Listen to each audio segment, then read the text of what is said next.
If you're stuck in the EB2 or EB3 backlog, you already know how frustrating this wait can be. And every month, the Visa Bulletin feels like a report card. Sometimes there is progress, sometimes it's freeze.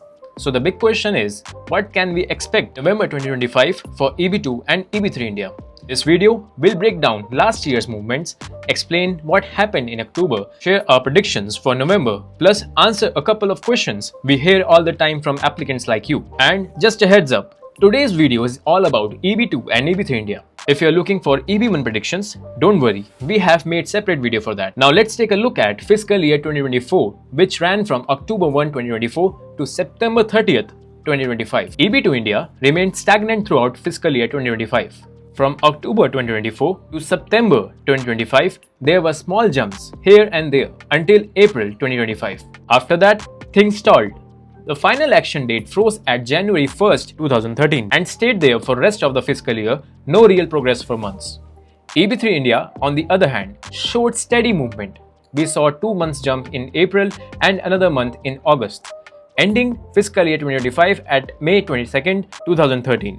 Both EB2 and EB3 India saw only modest forward movement during fiscal year 2025, measured in months rather than years. However, by the summer months, even that limit progress slowed down significantly, leaving applicants still facing a decade-long backlog. October 2025 Visa Bulletin. Now for EB2 and EB3 India, there is finally a little better news in the October 2025 Visa Bulletin. EB2 India moved ahead 3 months to April 2013. EB3 India also moved 3 months forward to August 22nd, 2013.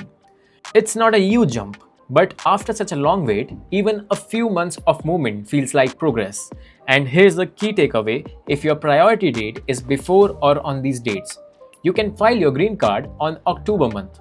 Now let's talk about the November 2025 Visa Bulletin predictions. Here's what we are expecting. For EB2 India, the most likely scenario is another small advance of 1 or 2 weeks. USCIS tends to move cautiously right after October to avoid overshooting demand. For EB3 India, we may see a modest forward movement for about 1 to 2 weeks. Since demand in this category is historically much higher, the Department of State usually takes a more conservative approach when advancing the dates. A freeze is also possible. Sometimes in the second month of the fiscal year, Department of State pauses movement to measure actual demand before advancing further. So while I'm hopeful for another modest forward push, we wouldn't expect anything dramatic this month.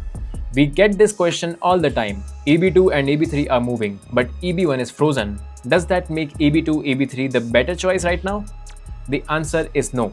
Even with small movements, EB2 and EB3 are still stuck in 2013, which means wait times are incredibly long. EB1, despite being frozen most of the last year, continues to be the fastest path if you qualify. So to sum it up, November 2025 will probably bring small, cautious advances for EB2 and EB3 India. Nothing major, but enough to keep things moving forward. The key is to watch whether USCIS maintains steady progress in December and January, because that's when we all really see if fiscal year 2026 is shaping up to better than last year. What do you think? Will November bring another jump, or will USCIS hold off? Drop your thoughts in the comments, because we would like to see what the community is expecting. And before you go, if you are navigating EB1 on your own, check out our ultimate plan. It's packed with 150 plus approval insights to guide you step by step. You can find the link in the description.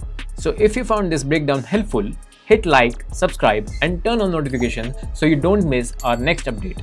Thanks for watching. We'll see you in the November Visa Bulletin breakdown soon.